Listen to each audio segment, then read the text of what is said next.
Welcome back to the channel. This is Sweet, and thank you for clicking on this video. If you don't know me, I am going through a weight loss journey. I am really trying to find my place in life. I live alone. I am single. I do not have any kids, love interest anymore. We're gonna talk about that though, but we're gonna spend a day together because today is an exciting day. You seen the title. I am finally I'm not gonna say take my mental health seriously, but I'm finally going to give in and basically get diagnosed. Now, one of the things, there's a few things that I need to get diagnosed with, but it's one of the things, like, I grew up old school and we didn't put a label on nothing, but if I can get the help for it, then I'm going to get the help for it. But that thing is ADHD. So if you know this channel, you know that I had taken Phentermine, and when I stopped taking Phentermine, it's like all my motivation and like just my get up and go left with the Phentermine. And I read that Phentermine is one of those drugs that when you take it, you figure out that you may have ADHD. And baby, that isn't until 1. What time is it now? It's 10:24, so I am really good on time. But I did want to sit at the library or like get me something to eat. I got a lot of stuff that I want to do today. Will I do it? Probably not. As you see with my hair is kind of a mess. It's not moisturized. Don't get me wrong, I did spray it with water. I did put like a little bit of oil on it, but it's not moisturized. You know what I mean? But now I'm just debating if I want to move to, like, not move, but like drive to the next city and then go to the next city and then just sit and wait. And which is, thinking about it, that's probably what I'm gonna do, because if I stay around this city, I'm gonna want to shop and move around and look around, and I kind of want to spend that money on food. Honestly, I want to treat myself. I ain't gonna treat myself too crazy, like to like a crazy ridiculous meal, because all that working out would have been for nothing. Now, what y'all seen me do, like, just get on like the little walking pad. But I did like some planks. I did 1 mile on that walking pad, and I got to do another one before the day is over with. I'm dressed in gym clothes, so I'm gonna end up at the gym. Did my little, arm workout. So it was a nice little workout. It was a nice little sweat. And I'm just trying to get back into the groove of things, because I was dealing with a little, it's not even a heartbreak break. It was a weird separation. I'm dealing with a separation right now.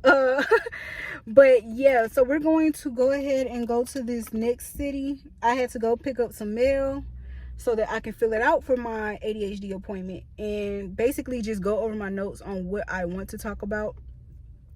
And I know it sounds crazy to like prepare and to study for, a diagnosis, but it's like, I have learned that if you don't explain to doctors or medical professionals your day-to-day life and why you think that you have a diagnosis, they're not going to take you as serious.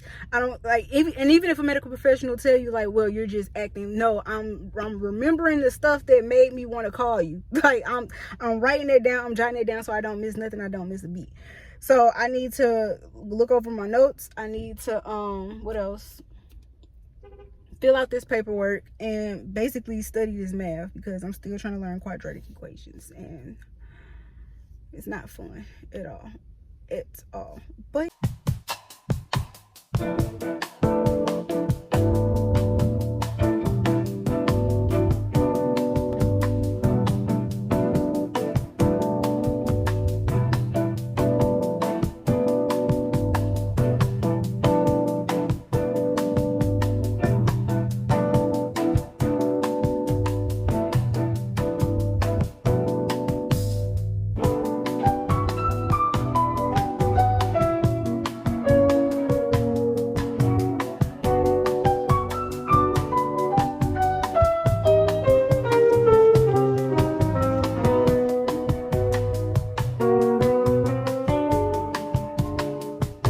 matters. Rest in peace to D'Angelo. That was like random and weird.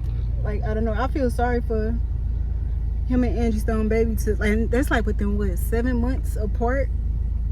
7 months with the, like, that's crazy to have to deal with losing your mama and your daddy within 1 year. I couldn't. I could not. I could not. In real life, there's only two other, let me cut this off. There's only two other people in my life that I've known went through that, and that's my mama and like this family friend's kids. Like, her kids' dad overdosed, and then like months later she overdosed, and it was like one of them things where it's sad, but you just kind of get upset at the person because it's like an overdose. You know what I mean. Like, I'm not saying don't be upset or grieve over it, but it's like, it's one of them things that it really made me mad in the inside because her kids had to go through that. And then with my mama, it was just back in the day, like, and she was young when that happened. My mama, like, she was 15, 16 when she lost both of her people, and I think that was all within 1 year. So, like, my mama's parents, I never got to meet them. My daddy's daddy, I never got to meet him. I met my granny. Anyway, it got really depressing real quick. But I am running late. Like, it was crazy how I was on time, and then now I'm running late because I forgot, even though my appointment is at 1, I was supposed to be there 30 minutes earlier. So I was about to go to Fazoli's, but I'm like, you know what, let me just take a caffeine pill, drink it down with this right here. So good, so good. 60 calories, 30 grams of protein, and then only 2 carbs. So I think I did a whole lot better. I'm gonna wait. Oh gosh, I'm gonna wait till I get to my side of town to go get me something to eat, because I do want to go to the movies as well. Up, smell good, and then like all I did was drive. And what we about to do is gonna be like a complete irregular looking circle how I drove. So I drove every bit of 45 minutes in total, and it is a big elaborate irregular circle. That was an oxymoron, but still. This is Mugler. I forgot where I think I got this off Amazon, but something in me is telling me that this is counterfeit. I think this is counterfeit, which I don't mind. It's just the fact that why you make me pay the actual price for it, but it ain't supposed to go off red like that. And then that's for skin to top it off.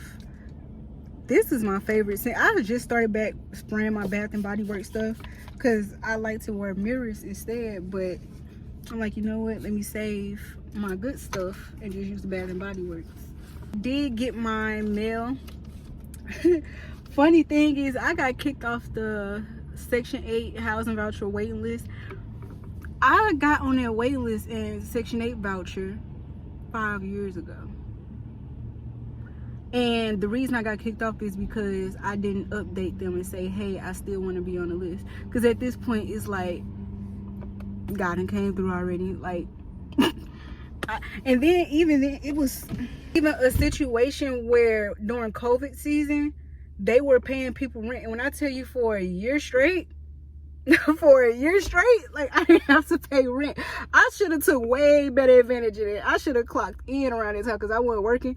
Baby, they paid my rent for COVID season. So that's why I really can't get mad, but I can. And plus, dealing with the housing authority and stuff, don't get me wrong, it's free rent, but you got to do what they tell you to do.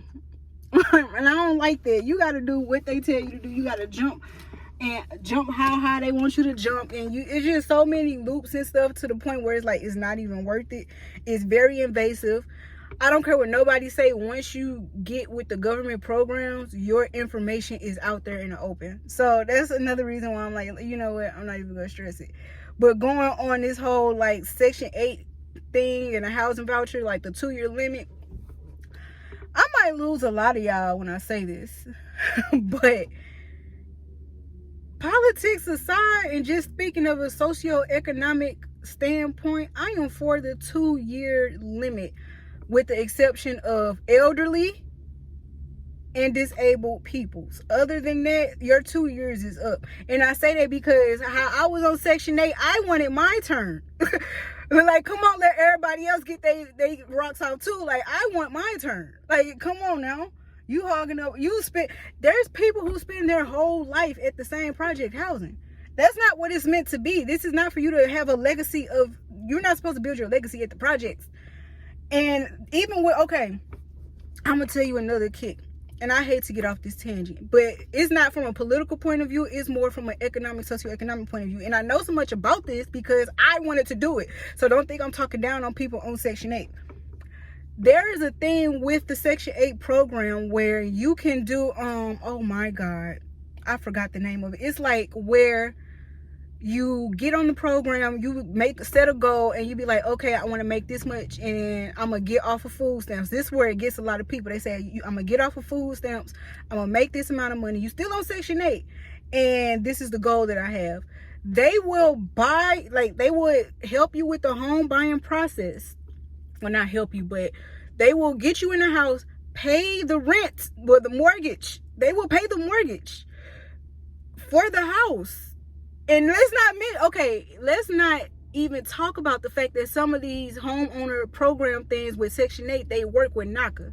So if you do it with NACA, they pay it for the rest of your life. And you can get you a first, like a new construction.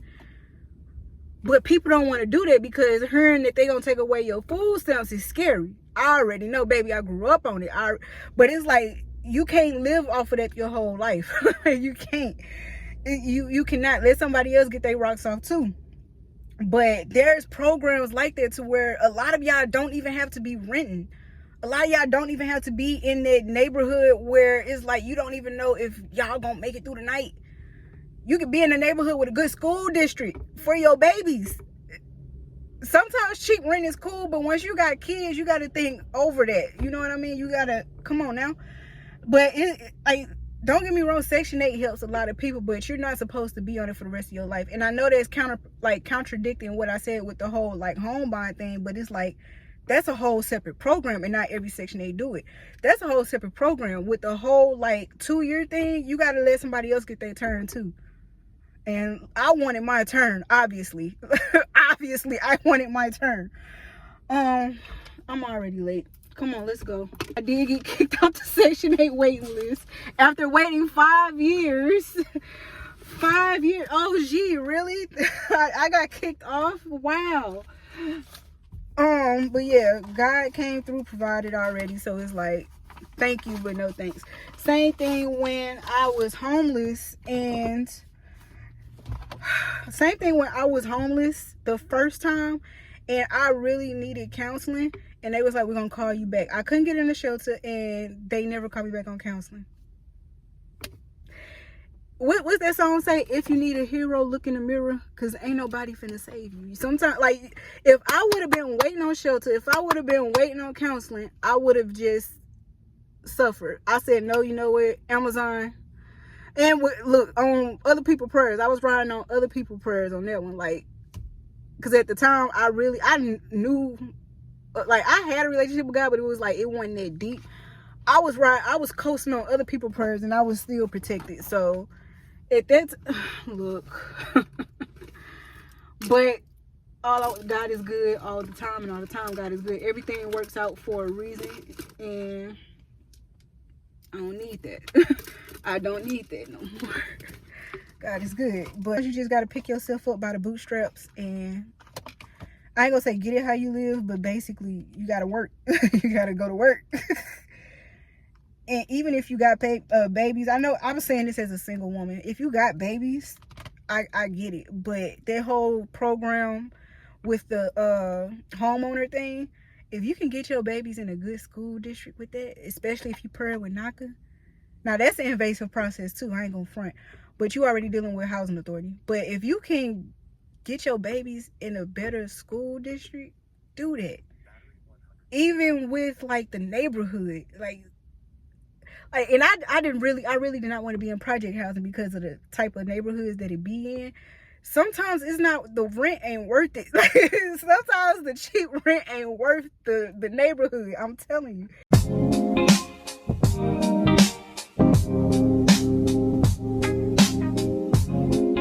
It is hours later. I went to the gym and then left the gym and came here instead because I didn't have like the app on my phone.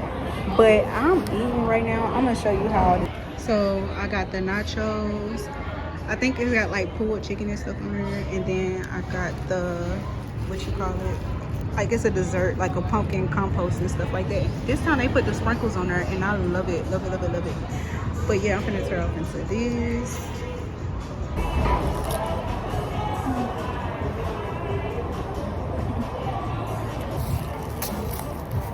Oh, look at the dog. Look at that. Got the pulled chicken and an onion and lettuce.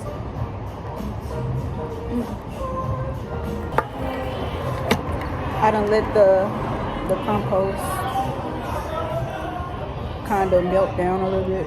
But look, that's like a pumpkin puree.